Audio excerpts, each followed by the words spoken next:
The air in North Carolina in 1885 was thick with the scent of pine and the unspoken weight of hard times. For the O'Malley family, the land had always been both their lifeblood and their burden. Their small farm, nestled in the shadow of the Blue Ridge Mountains, had yielded meager harvests for years. But for 12-year-old Elias O'Malley, the greatest burden was the silence of his father, Patrick. It had been weeks since Patrick had spoken a full sentence, his eyes distant, fixed on a spot far beyond the horizon. His mother, Clara, a woman weathered beyond her years, would simply say he was preoccupied. Elias knew it was more than that. The preoccupied looked at you, his father looked through you. The day everything changed began with a rumble that shook the foundations of their modest farmhouse. Elias, awakened by the trembling earth, ran to the window. The sky, a bruised purple at dawn, was now split by a sudden jagged fissure of light. A deafening boom followed, a sound like 1,000 felled trees hitting the ground at once. His parents and older brother, Finn, were already outside, their faces pale in the pre-dawn gloom. The air crackled with an acrid metallic smell. "What was that, Da?" Elias asked, his voice trembling. Patrick O'Malley, his face a mask of fear, didn't answer. He just pointed a shaking finger towards the western tree line. A plume of dust, dark and ominous, rose into the sky, obscuring the rising sun. Finn, ever the impulsive one, grabbed his father's rifle. "I'll go see. Might be a bear." "No!" Clara's voice was sharp, a rare sound. "Stay here, all of you. We don't know what that is." But Patrick, as if awakened from his stupor, moved with purpose. "It's on our land. I need to know." He strode towards the tree line, his family trailing behind him. The air grew colder with every step.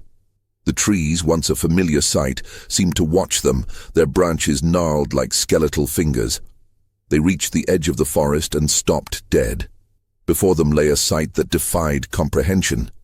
A perfect, circular crater nearly 100 feet in diameter had been gouged out of the earth. The ground around it was scorched, the vegetation incinerated to ash. In the center of the crater lay a dark, jagged object half buried in the soil. It shimmered with an unnatural light, a deep, oily black that seemed to absorb the meager morning light. The object was the source of the metallic burning smell. "It looks like a meteor," Finn whispered, his bravado gone. Patrick didn't answer. He just stared, a flicker of something new, not fear, but a manic, feverish curiosity in his eyes. He took a step forward, a sound of crunching ash under his boots. "Patrick, no," Clara pleaded. "It's not safe." He ignored her, his attention entirely consumed by the object. He reached out, his hand hovering inches from its surface. Elias felt a wave of dizzying nausea wash over him. The world seemed to tilt. The ground under their feet felt unstable, like a ship in a storm. Suddenly, a series of low, guttural clicks echoed from the crater. The sound wasn't coming from the object, but from within the earth itself. It was the sound of something shifting, something moving below the surface. A tremor ran through the ground, more violent than the first. Elias stumbled and fell, his head hitting a patch of rough earth. The last thing he saw before darkness claimed him was his father, his hand finally touching the surface of the strange object. He awoke to the taste of dirt and the sting of tears on his cheeks. His mother was shaking him, her face a blur of panic. "Elias, get up. We have to go." "Where's Da and Finn?" Clara's sob was his answer. She pointed a trembling finger towards the crater. The object was gone. In its place was a black, swirling liquid, like tar, but with an eerie, reflective quality. And on the edge of the crater, near where his father had stood, lay the crumpled body of his brother. Finn's eyes were wide, a look of abject terror frozen on his face. There was not a mark on him. He hadn't been burned, crushed, or impaled. He had simply ceased. His body seemed hollow, as if the life force had been sucked out of him. "We have to get out of here," Clara whispered, her voice a raw rasp. "We have to get help." But as they turned to leave, a new sound erupted from the crater. A bubbling, sucking noise like something ancient and hungry awakening from a long sleep. The black liquid began to rise, slowly at first, then with an accelerating, deliberate motion. It spread across the scorched ground, consuming everything in its path, the burned trees, the ash, even the remnants of his brother's clothing. It was a silent, creeping horror, an unstoppable tide of pure, malevolent nothingness. Elias and Clara ran, their terror a physical weight on their legs. They didn't look back. They couldn't. They ran until their lungs burned, until the sound of the world being consumed was a distant but still terrifying echo. They had left everything behind. Their home, their farm, their family. All of it now lay in the path of the encroaching horror. As they collapsed by the side of a dirt road, Elias looked back at the plume of dust still rising in the distance. He knew with a chilling certainty that this was not a natural disaster. It was a wound in the world, and they had just witnessed its creation. If you're finding yourself immersed in this mystery, remember to subscribe to the channel to not miss a single chapter of this unfolding horror. There's so much more to uncover, and the truth is far more terrifying than you can imagine. The journey to the nearest town, a small settlement called Havenwood, was a waking nightmare. Elias and Clara walked for hours, their minds replaying the events of the morning. They were two silent figures, a boy and his mother, carrying an invisible burden of shock and grief. The sun was high in the sky when they finally saw the first signs of civilization. A wisp of smoke from a chimney, the distant clanging of a blacksmith's hammer. Elias felt a flicker of hope, but it was quickly extinguished by the look on his mother's face. It was not relief, but a deep, settled terror. They approached the town constable, a burly man named Jebediah Thorne, whose kind eyes quickly hardened with suspicion. "What happened to you two?" he asked, his gaze sweeping over their ash-smeared clothes and haunted expressions. It's our farm," Clara stammered, her voice hoarse. "There was a sound, a terrible light, a crater, and a dark thing." Constable Thorne's brow furrowed. "A crater? Are you speaking of the tremors this morning? We felt them here, but—" Elias, unable to bear the weight of his mother's disjointed words, stepped forward. A hole opened up. A black, moving liquid came out. It took my father and my brother." The constable's expression shifted from suspicion to disbelief, then to pity. He had seen grief twist minds before. "Son, that's impossible. What kind of hole?" "A big one," Elias insisted, his voice rising with desperation. "Like a meteor hit, but there was a thing, and it's spreading. It's on our land."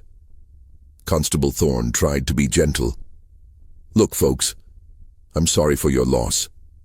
The tremor might have caused a sinkhole, but there's no such thing as a black liquid that takes people." Clara, however, began to speak with a chilling clarity. She described the metallic smell, the perfect circular shape of the crater, and the way the land seemed to die around it. She spoke of her husband's fascination, his strange silence in the weeks leading up to the event, and the way Finn's body was unmarked yet lifeless.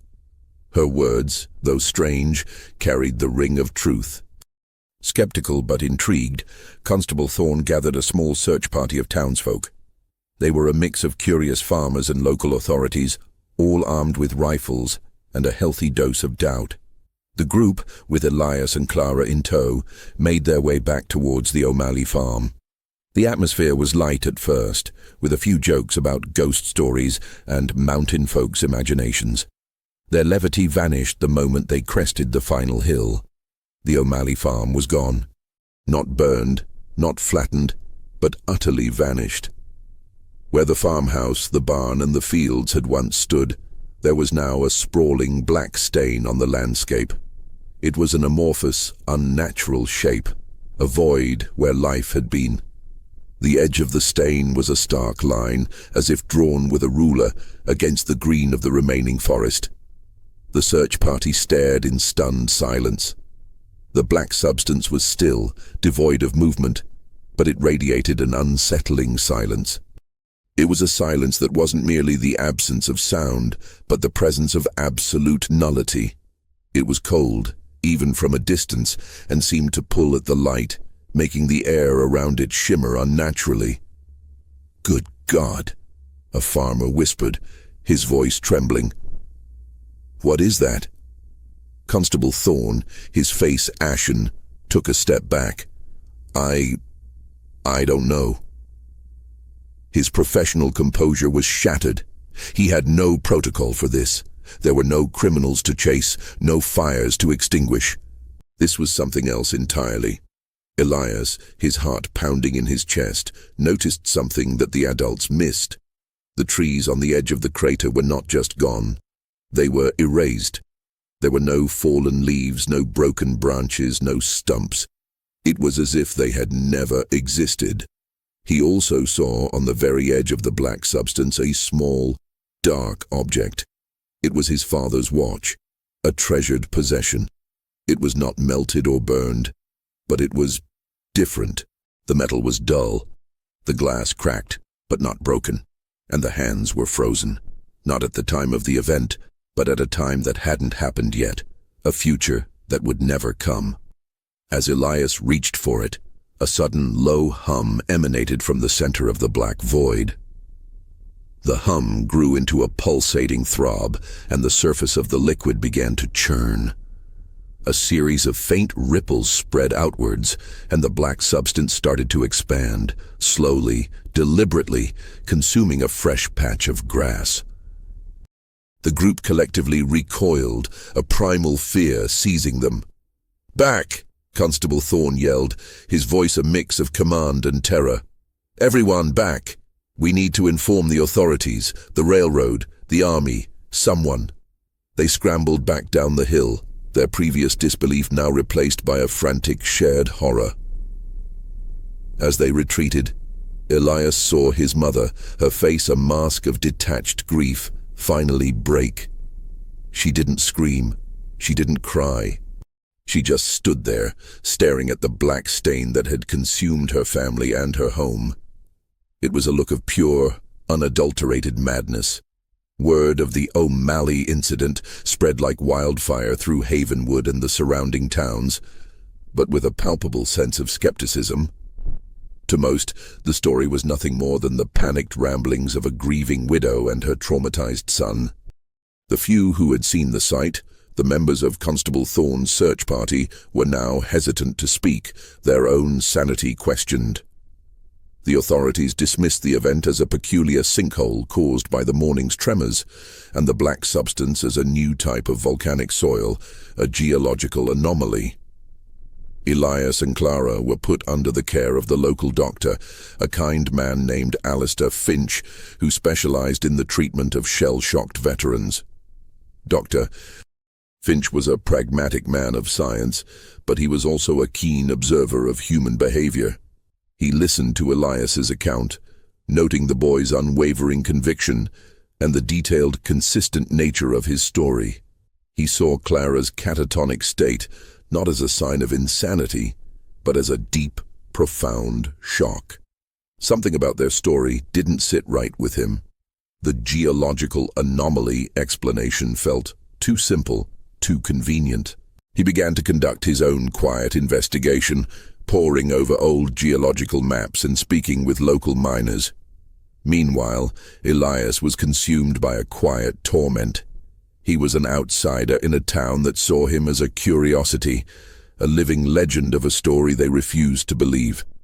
The town children avoided him, and their parents gave him pitying sideways glances. He spent his days in the small, cramped room Dr. Finch had provided, drawing endless, frantic sketches of the crater and the strange object. He couldn't get the image of his father's eyes, wide with a feverish curiosity, out of his mind. He was searching for a pattern, a meaning, a reason. One evening, Dr. Finch found him poring over his sketches.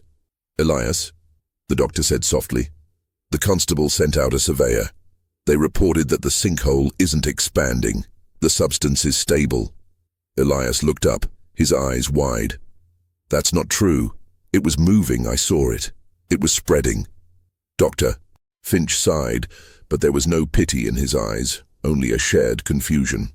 The surveyor, a man named Henderson, said it was a static, hard surface. He even walked on the edge of it.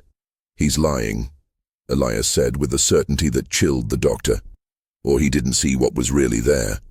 The doctor, intrigued, decided to take a risk. Elias, I want to go back there. Just you and I. We'll be careful. Just to see for ourselves. The next morning, under the guise of a botanical expedition, they rode out to the site on horseback. The familiar air of pine and earth was now tainted by a lingering metallic scent. As they crested the final hill, Elias's heart sank. The black stain was there, but it was exactly as the surveyor had described, a solid, unmoving mass. It looked like a vast, irregular patch of scorched earth. There was no shimmering, no strange silence, no sense of malevolent presence. It was just dirt. Elias, are you sure? Dr. Finch asked, his voice laced with a subtle note of disappointment. Perhaps your memory is a bit distorted after what you went through.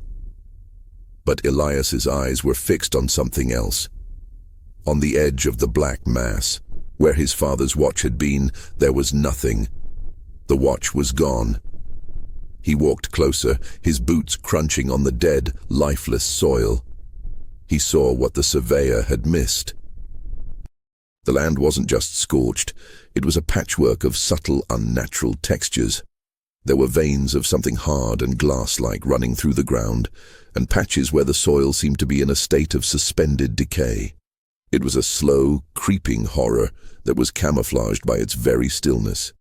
As he knelt down to examine the ground, he saw it. A glint of metal, barely visible, half buried.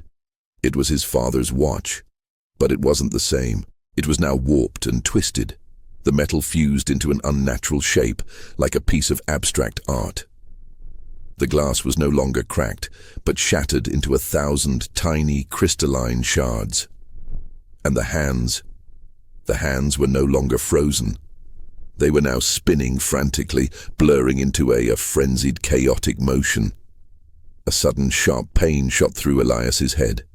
He staggered back, clutching his temples. The world spun, and for a terrifying second, he saw it all again. The blinding light, the guttural click from the ground, the black liquid rising like a hungry beast, and his father reaching for the shimmering object. He saw something else too, a brief flash of an image he didn't remember. His father's face, not one of fear or curiosity, but of terrible, agonizing pain. He was reaching not for the object, but away from it. When the dizzy spell passed, he was on the ground. Doctor Finch kneeling beside him. Elias, are you all right? The doctor asked, a concerned look on his face. Elias looked at the watch, the frantic hands a blur of motion. It was a lie. The stillness was a lie. He knew, with a certainty that chilled him to the bone, that the crater was not dormant. It was simply waiting. And it had taken more than just his family. It had taken a part of his mind, and it had twisted the very fabric of his reality. And the watch was a warning. A countdown to something terrible. Dr. Finch, now a reluctant believer, returned to town with a new sense of urgency. He kept Elias's discovery a secret, knowing that the townspeople's skepticism would only hinder them. He began to delve deeper into local history, searching for anything that could explain the crater. His search led him to the town's oldest resident, a reclusive hermit named Silas Thorne, Jebediah's great-uncle, who lived in a cabin on the outskirts of Havenwood. Silas was known for his vast, if eccentric knowledge of local lore, most of it dismissed as old wives' tales. Silas, a frail man with eyes that seemed to hold the weight of a century, listened to Dr. Finch's story with a quiet, unsettling calm. He didn't scoff, didn't show surprise. He simply nodded, his gaze distant. "The place you're talking about," Silas rasped, his voice like dry leaves. "They call it the Godless Hollow." The old-timers, the ones who were here before the railroad, they had a name for what you saw. The Void. He then unfurled a brittle, yellowed map, drawn on an animal hide. It was a crude, hand-drawn map of the area, but in the center, where the O'Malley farm now lay, a section was marked with a strange, jagged symbol, and the words, "Forbidden, do not settle." "It's been there for generations," Silas explained, his voice low. "Not the whole, but the place. The land itself is cursed. People would disappear. Animals would go mad. Crops wouldn't grow. It was always a place of bad luck. But no one ever saw a thing like you described." He pointed to a section of the map, a small creek that ran near the O'Malley property. "This here creek, it used to run dry in the summer. But every so often the water would turn black for a day, and a sickness would spread through the land. The medicine man, he'd say the land was sick. He said it was a sickness that ate at the soul." Dr. Finch felt a cold dread creep up his spine. "So the crater, the black liquid, it's a symptom." "A manifestation," Silas corrected. "It's the sickness coming to a head. It's been building for a long, long time, and now it's ready to feed." Elias, who had been listening with rapt attention, spoke for the first time. "My father. He knew something. Before it happened, he was quiet. He was looking at something. He was planning something." "The Void," Silas said, his eyes fixed on Elias. "It calls to certain people, people with a wound, a weakness. Your father, did he have a heavy heart?" Elias remembered his father's quiet suffering, the years of struggling on the land, the unspoken disappointment of a failed life. He nodded, a knot forming in his stomach. "It preys on that," Silas continued. "It draws them in, it makes them curious, it whispers promises of change, of power. But it's a lie. It's just a way to get them close." Dr. Finch, a man of science, was struggling to reconcile Silas's mystical explanations with the reality he had witnessed. "What does it want?" Silas looked out the window, his gaze fixed on the distant mountains. "It's not about wanting, it's about taking. It consumes everything. Land, life, memory. It's a wound on the world, and it needs to be fed to stay closed. And now, it's open." The conversation with Silas confirmed Dr. Finch's gravest fears. This was not a random geological event. It was a living, sentient entity, one that operated on a logic far removed from human understanding. He now had a new mission, to find out what had made it open now, after all these years. He decided to focus his investigation on the time leading up to the incident. He returned to the O'Malley property, this time armed with a magnifying glass and a new perspective. He found what he was looking for in the remains of the old shed. Among the scattered tools and splintered wood, he found a small hidden chest. Inside, he found a journal, written in Patrick O'Malley's meticulous hand. The first pages were filled with mundane entries about crops and weather. But as Dr. Finch read on, the entries became more frantic, more desperate. Patrick had been struggling for years, his family on the brink of ruin. Then, about 6 months before the incident, the tone of the journal shifted. Patrick wrote of a whisper he heard from the land, a promise of a new kind of soil, one that would bring them prosperity. He described an unnatural pull towards the wooded area. The last entry was a single chilling sentence. "The land promises to give, but I fear it will take." Dr. Finch felt a chill run down his spine. The crater wasn't a random event. It was the culmination of a deliberate, slow seduction.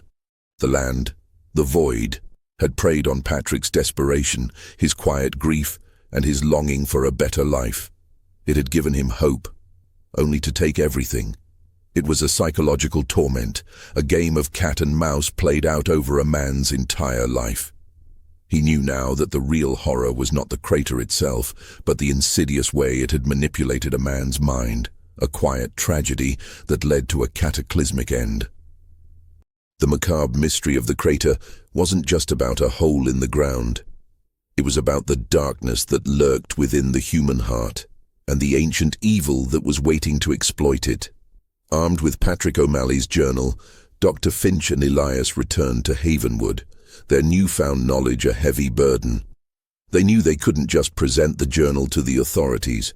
It would be dismissed as the ramblings of a madman. The key was to prove the connection between Patrick's obsession and the crater's manifestation. Elias, with a chilling clarity that belied his age, remembered the way his father had been acting in the weeks leading up to the event. He had been meticulous about certain things, almost ritualistic. He had been planting in a specific pattern, almost a design, near the area where the crater would form. He had been gathering specific types of rocks, each with a peculiar metallic sheen, and arranging them in a circle around the area. It was as if he was preparing the land for something. He was making a mark, Elias said, his voice a whisper. He was drawing a symbol. I saw it from my window. Dr. Finch's eyes widened. A symbol. He thought of the hand-drawn map from Silas, with its strange, jagged mark. Was it possible that Patrick, in his delusional state, had been unknowingly fulfilling a ritual, guided by the very entity that would consume him? They decided to return to the O'Malley property, this time with a new goal: to find the marks Elias had described. The black stain was still there, deceptively still, but they now knew better than to trust its appearance. As they walked the perimeter of the black mass, Elias pointed to subtle irregularities in the surrounding soil. Here and here. They were faint indentations, a pattern of circles and lines, now barely visible but unmistakably man-made. Dr. Finch carefully dug up the soil where Elias pointed. He found nothing at first, just dirt. But as he dug deeper, he unearthed a collection of strange metallic rocks, the same kind Patrick had described in his journal. They were arranged in a specific pattern, one that mirrored the symbol on Silas's map. He was performing a ritual, Doctor. Finch murmured, a sense of awe and horror in his voice. He was a pawn. The void used his desperation, his subconscious desire to guide his actions. It made him a collaborator in his own destruction. The discovery was a chilling one. It revealed the true nature of the horror, not a random act of nature, but a deliberate psychological manipulation. The void was not just a hungry hole. It was an ancient, intelligent entity that could communicate with the human mind, preying on its weaknesses and desires. Dr. Finch knew they had to show this to someone who would believe them, someone with enough influence to act. He thought of Dr. Walter Harrison, a renowned geologist and scholar from the city, a man who had a reputation for an open mind and a fascination with the unusual. He was their only hope. They packed up their evidence, the journal, the metallic rocks, the distorted watch, and a detailed map of the symbols. They set off for the city, a journey of several days, leaving Havenwood and its polite skepticism behind. The journey was long and arduous. Elias, burdened by the new revelations, began to have vivid, terrifying nightmares. He saw his father, not as a silent, tormented man, but as a puppet, his movements jerky and unnatural. He saw his brother, not as a victim, but as a sacrificial lamb, his death a necessary step in the ritual. The void was not just an external threat. It was now a part of him, a terrible memory that was eating at his soul. They reached Dr. Harrison's home, a grand, stately building filled with books and scientific instruments.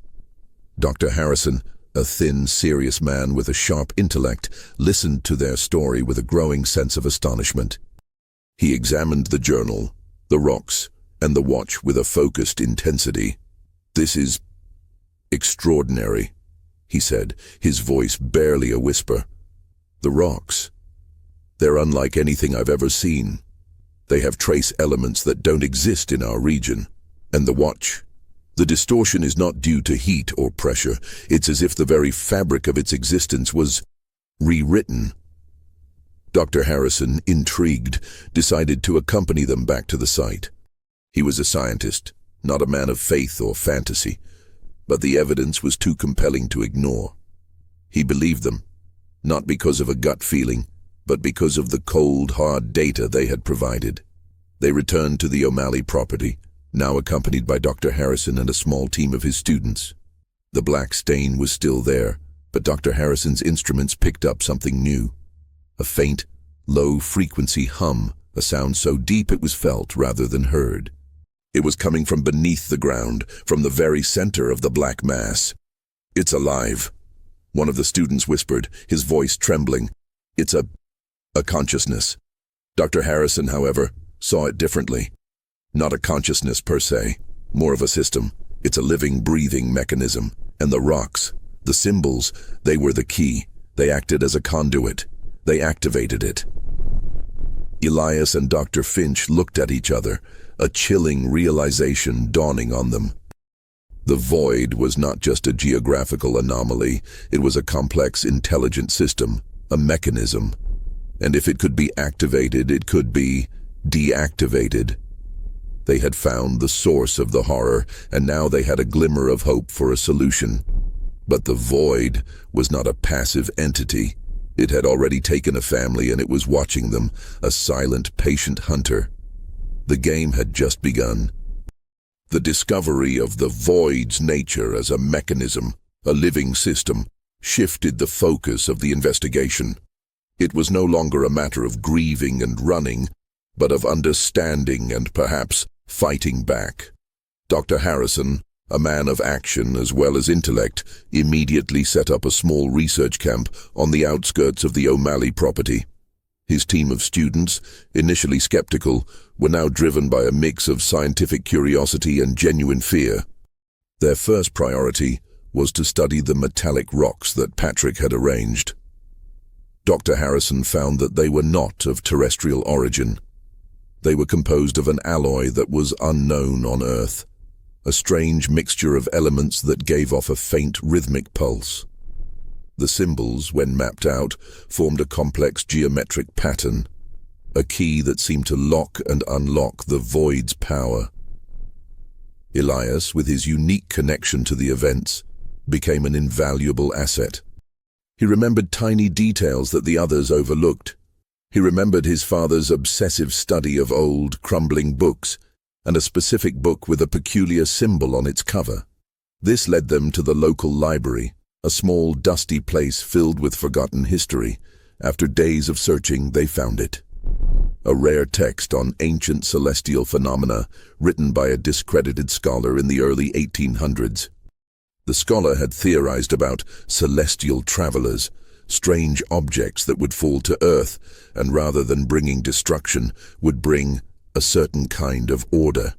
The book contained a section on terrestrial symbiosis, a theory that certain parts of the Earth had a latent, untapped energy that could be activated by these travelers. The symbol on the cover was an exact match to the one Patrick had drawn. The scholar had been deemed a madman, his theories relegated to the realm of fiction.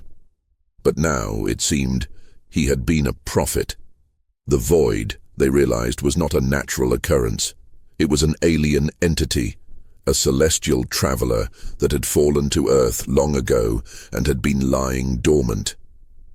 It was a symbiotic life form that fed on despair and grief, and in return, it offered a kind of twisted prosperity, a new soil that would yield a bountiful but ultimately cursed harvest. The O'Malley family was not a random victim. They were a necessary sacrifice, a catalyst that had awakened the dormant entity. Dr. Finch, now an expert on the psychological aspects of the case, realized the true horror. The void had not just killed Patrick and Finn. It had consumed them. It had absorbed their consciousness, their memories, their essence.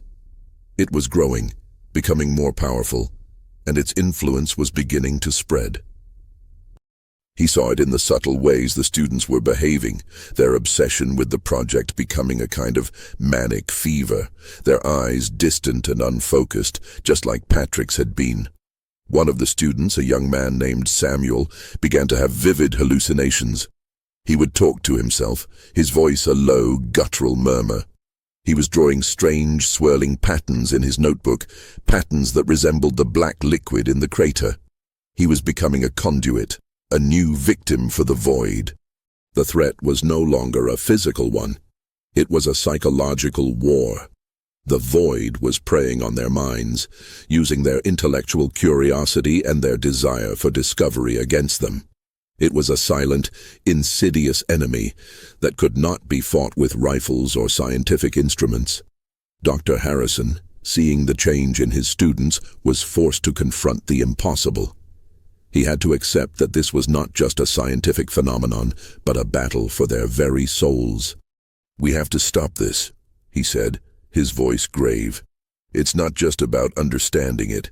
It's about stopping it before it consumes everything. But how do you fight a psychological enemy? How do you stop something that can twist your mind and feed on your despair?" The answer came from an unlikely source, Elias. He had been watching Samuel, and he saw a chilling parallel. Samuel was going through the same slow, insidious mental decline that his father had. He was a new pawn. But Elias, having gone through the same trauma, had a unique perspective. He had felt the pull, the insidious whispers, and he had resisted them. "It's a promise," Elias said, his voice firm. "It promises you what you want most. For Da, it was a good life. For Samuel, it's to be a great scholar, to understand everything." Dr. Finch, a glimmer of understanding in his eyes, realized the truth. The key to fighting the void was not in science, but in emotion. It was about confronting and overcoming your deepest fears and desires. They had to teach the others to fight back, to recognize the void's whispers and to reject them. The final confrontation was not going to be at the crater. It was going to be in their own minds. The real horror was not the mysterious crater. It was the reflection of their own brokenness, a silent, patient evil that would only cease when there was nothing left to consume. The research camp became a place of psychological warfare. Dr. Harrison and Dr. Finch, now united in their mission, implemented a strict regimen. They forbade the team from working alone and encouraged them to talk about their fears and anxieties. The most crucial part of their strategy was to have Elias, the survivor, guide them. He became their compass in the psychological minefield, a living testament to the void's insidious power and the strength required to resist it. Elias, now more confident and resolute, spoke to the team about the whispers. He taught them to recognize the insidious promises, the promise of fame, of discovery, of understanding, as the void's bait. He told them about the quiet despair that had consumed his father and how the void had fed on it, growing stronger with every passing day. The students, facing the cold reality of an enemy that could not be seen, began to listen. They learned to be introspective, to face their own anxieties and desires, and to build a mental wall against the void's influence.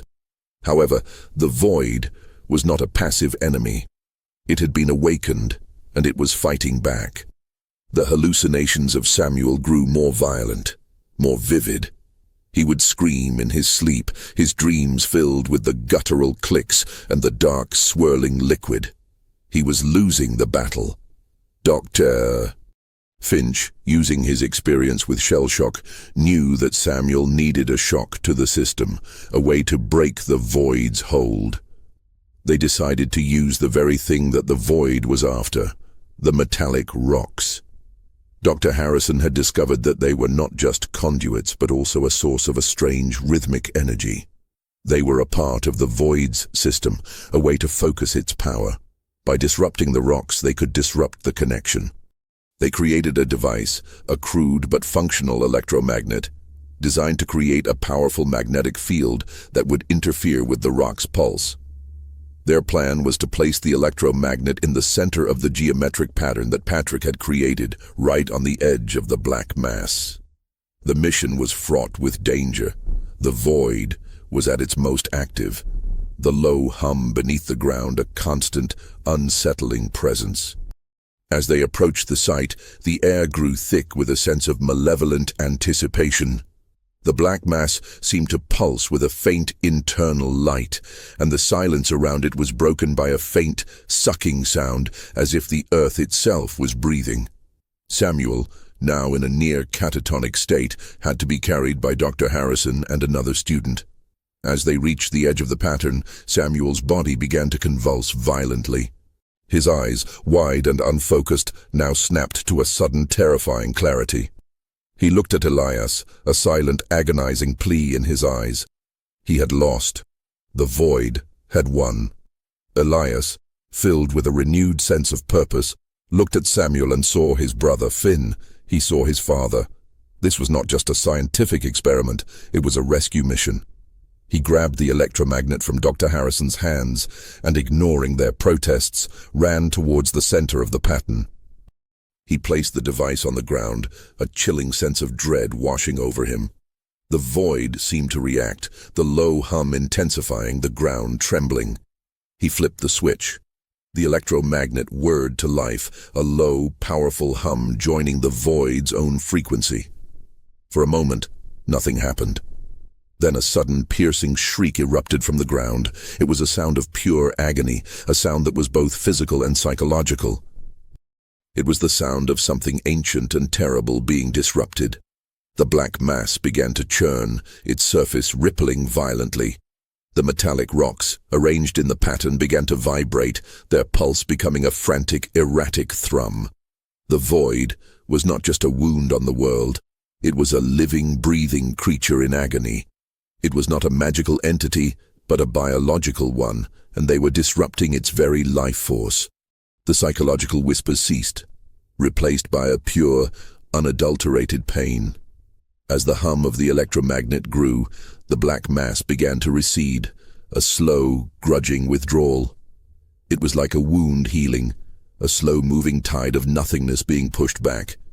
The land it had consumed began to reappear, not as green and vibrant as it once was, but as a barren, scorched wasteland. It was the residue of a terrible meal. The terror was not over, but it was now a battle they could win. They had found its weakness, the physical manifestation of its power.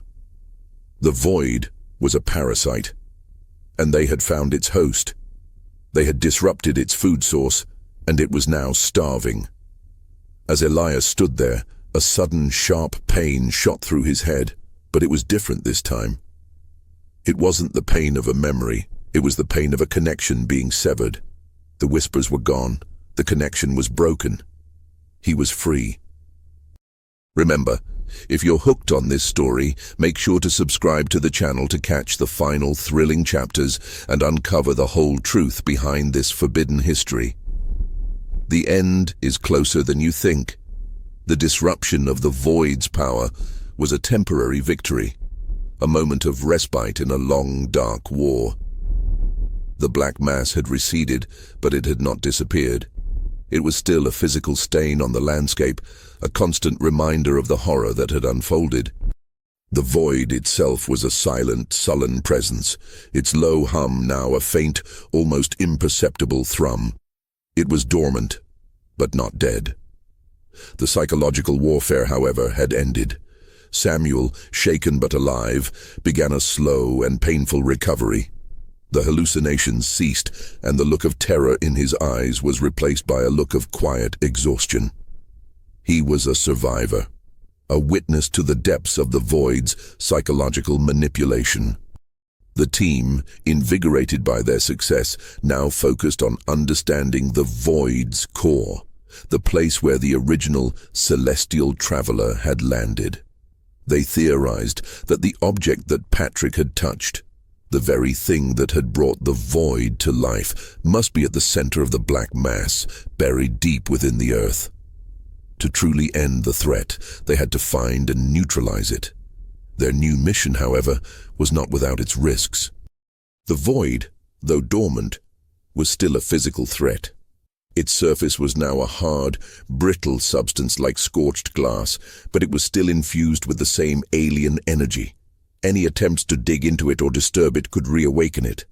Dr. Harrison, using his scientific expertise, began to devise a plan. He had to find a way to penetrate the hardened surface of the void without disturbing its fragile state. His solution was a large, specialized drill, one that could cut through the glass-like surface with minimal vibration. It was a slow, meticulous process, one that would take weeks, if not months. Meanwhile, Elias, with a newfound sense of clarity, began to piece together the final chapter of his father's story. He remembered his father's obsession with a specific old Bible, one that had been passed down through generations. He hadn't just been reading it. He had been studying the margins. He went to the local church, a small, humble building with a worn-out feel, and found the old, dusty Bible. He found the pages his father had been looking at, and his heart sank. His father hadn't been looking at the scriptures. He had been studying the margins, where an ancestor, a troubled man who had lived near the godless hollow, had drawn tiny, intricate diagrams. They were a crude but unmistakable map of the geometric pattern that Patrick had later recreated. It was not Patrick's own obsession that had led him to the void, but a familial, almost ancestral curse. The void had been waiting for the O'Malleys for generations. Elias's mind reeled. His family was not a random victim. They were a legacy of despair, a bloodline cursed by a dormant evil that had been waiting for the right moment, the right person, to open the door. Patrick's quiet suffering, his desperate yearning for a better life, had been the perfect key. The realization was a punch to the gut. It was not a terrible accident. It was a slow, deliberate horror, a tragedy spanning generations. He had thought he was a survivor, but he was a part of the story, a descendant of the very person who had first awakened the void. He returned to the camp, his new knowledge a heavy, bitter pill to swallow. He told Dr. Finch and Dr. Harrison about the family history, the curse, and the biblical maps. Dr. Harrison, a man of science, was forced to confront a truth that transcended his own understanding. "So it's not a natural occurrence," he said, his voice grave. "It's a hereditary disease. A curse. It's preying on a bloodline." Dr. Finch, however, saw it differently. Not a curse. A pattern. A psychological pattern. The void doesn't just feed on despair. It creates it. It's a predator that hunts the weak and the broken. It's a cycle of despair that gets passed down through generations. Their new understanding gave them a new sense of urgency. The void was not just a danger to the local area, it was a danger to Elias himself. He was the last of the bloodline, the final link in the chain. The void had not consumed him because he had resisted, but it had not given up. It was waiting, patient and silent, for him to falter, for his despair to take hold. The final chapter of their story was not about defeating a monster, but about breaking a cycle. It was about Elias, the last of the O'Malleys, facing the darkness that had haunted his family for generations and choosing to overcome it. The climax was not a physical battle, but a psychological one, a final confrontation with the void in the deep, dark recesses of his own mind. The terror was a part of him, a part of his family's history, and he had to be the one to end it. The final phase of the operation was in motion. Dr. Harrison's team had successfully drilled a shaft into the center of the black mass, a slow, painstaking process that had taken weeks.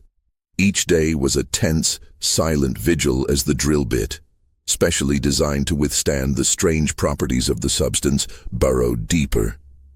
The air around the rig was heavy with the low, persistent hum of the void, a sound that had woven itself into the fabric of their lives.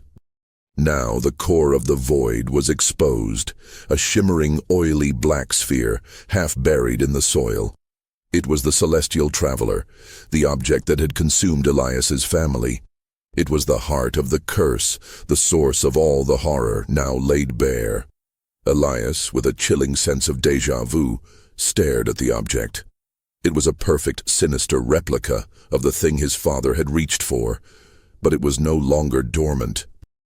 It was now pulsing with a faint, rhythmic light, like a beating heart, a silent, malevolent pulse that seemed to mirror his own.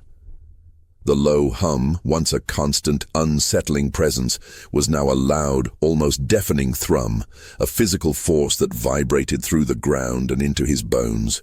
The void was at its most active, its power focused on a single, vulnerable point. Dr. Finch and Dr. Harrison had a plan, one born of desperation and an educated guess.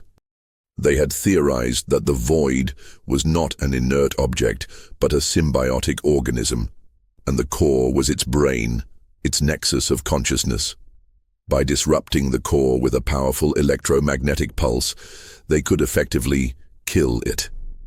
The plan was simple, a single decisive action, but the execution was fraught with danger. The electromagnetic pulse, if not focused with pinpoint accuracy, could cause a massive explosion, one that could wipe out the entire town of Havenwood, the very place they were trying to protect. The team worked with a quiet, focused intensity, their faces grim and determined in the glow of the rig lights. They had one chance to get this right. Every wire, every connection, every calculation had to be perfect. As they prepared the device, a large, crude-looking coil of copper and steel, Elias felt the psychological weight of the moment press down on him. He was standing on the precipice of his family's history, about to sever a link that had haunted them for generations. He felt a wave of despair, the very thing the void had been feeding on, wash over him, cold and suffocating. A voice, familiar and insidious, whispered in his mind, "Don't do it. We can be great. We can be powerful. I will give you a new family, a new life. Just touch it." It was his father's voice, but not the desperate, tormented one he remembered. This voice was calm, soothing, full of a promise that felt as tangible as the dirt under his feet. It was a lie. He knew it was a lie. A final desperate act of the void to lure him in, to consume him as it had his father. It was the same promise that had doomed his father, the same promise that had haunted his family for generations.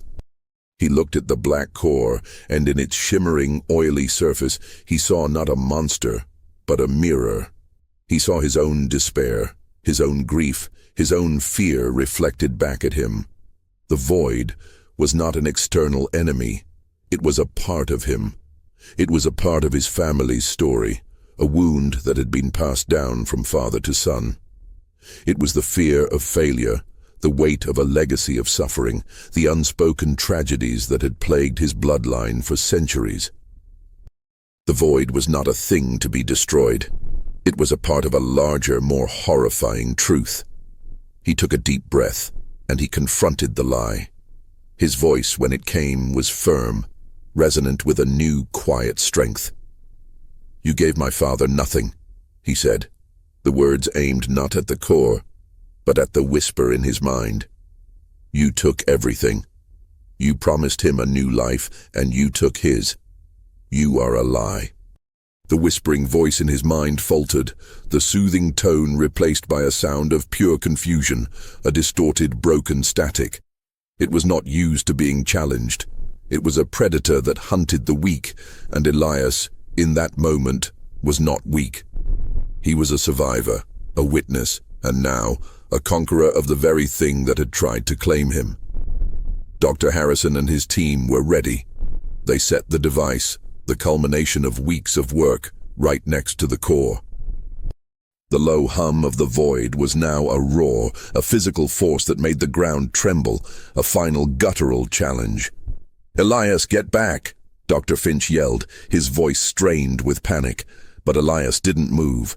He stood there, a silent sentinel, his gaze fixed on the core, watching as Dr. Harrison activated the device. A blinding flash of light erupted from the device, a sudden, violent crackle of energy that was both physical and psychological. It was a light that seemed to burn away the darkness, a cleansing fire that pierced the veil of the void's influence.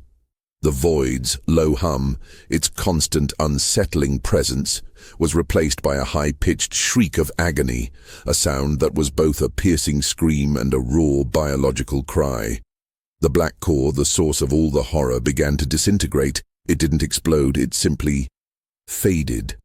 Its black, oily surface turned into a swirling, chaotic vortex of light and sound, then vanished, leaving a perfect, unblemished circle of bare, lifeless soil. The void was gone. The low hum, the unsettling silence, the pervasive sense of dread, all of it was gone, replaced by the mundane sounds of the night, the rustle of leaves, the distant call of an owl. The landscape was still a barren wasteland, a lifeless scar, but it was a dead landscape, not a hungry one. Elias fell to his knees, not in defeat, but in relief. The weight was gone. The whispers were gone. The curse was broken. He was free. Dr. Finch and Dr. Harrison came and helped him up, their faces a mixture of exhaustion and profound relief. They didn't speak. There was nothing to say. They had done the impossible. They had fought a monster that was both physical and psychological, and they had won. Elias looked at the empty crater, a silent monument to the family he had lost. The pain of their absence was still there, a hollow ache in his heart, but it was a clean pain, not the twisted, insidious grief that had been his constant companion. He had not just survived, he had triumphed. The story of the O'Malley family was not a forgotten history. It was a forbidden history, a tale of a quiet, insidious evil that lurked in the human heart, and a testament to the strength of the human spirit to overcome it. The macabre mystery of the crater was solved, not with a logical explanation or a scientific discovery, but with a simple act of defiance against a psychological horror. The horror was not in the unknown, but in the all-too-human darkness that it preyed upon. The days and weeks that followed were a quiet and contemplative epilogue to the terrifying saga. The godless hollow, now an empty, lifeless scar on the landscape, was no longer a place of dread. It was a place of memory, a silent testament to the O'Malley family's tragic end and Elias's quiet triumph. The authorities, confronted with the inexplicable disappearance of the black substance, had no choice but to accept Dr. Harrison's official report, which was a masterful blend of scientific jargon and vague but truthful descriptions of the events. There were whispers and rumors, of course, but without a body or a tangible threat, the townspeople of Havenwood slowly, reluctantly began to move on. Dr. Harrison's reputation soared. He was lauded as a visionary, a man who had discovered a new kind of geological anomaly.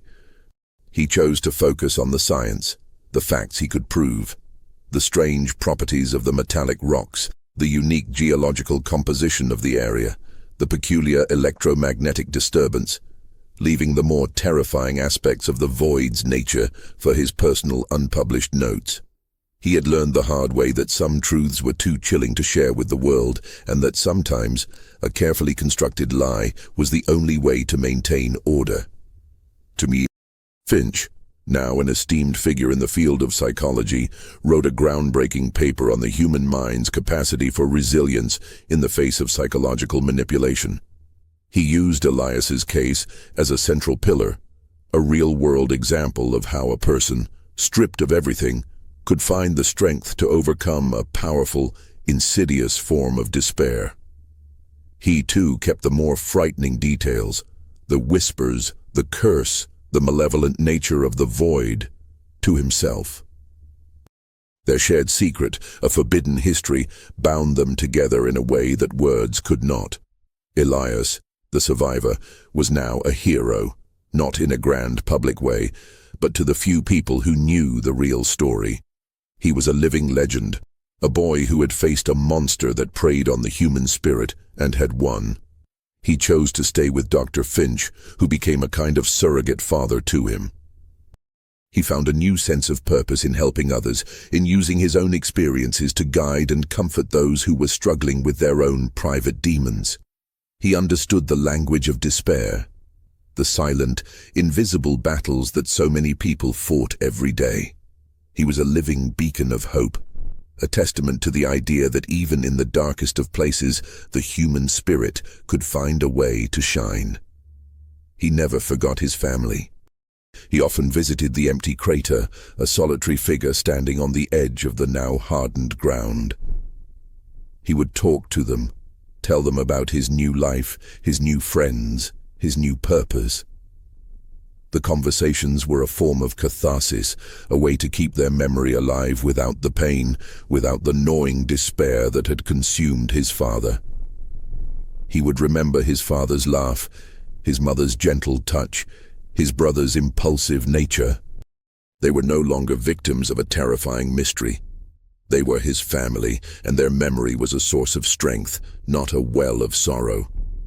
One day, as he stood at the edge of the crater, he saw something in the ground. It was a small, green shoot, a tiny blade of grass pushing its way through the barren, lifeless soil. It was a fragile but undeniable sign of life. He knelt down, his fingers gently brushing against the new growth. The land, once hungry and dead, was healing. The wound was closing. The macabre mystery of the crater that devoured a family was not a story of an evil that was defeated, but a story of a wound that was healed. The void was not an evil monster, but a broken, hungry thing, a parasite that fed on suffering. It had preyed on human suffering, but it had been a reflection of it, not a source. The true horror was not the black liquid or the mysterious object, but the darkness that lurked within the human heart, the despair that could be weaponized and turned into a weapon. The story ended not with a bang, but with a whisper of hope. Elias, the last of the O'Malleys, was no longer a victim. He was a beacon. He had stared into the abyss, and he had come out on the other side, not as a broken man, but as a testament to the enduring power of the human spirit. The forbidden history of the crater was now his story to tell, a tale not of terror, but of triumph. It was a story that would serve as a warning and a source of hope for all those who would one day face their own personal voids.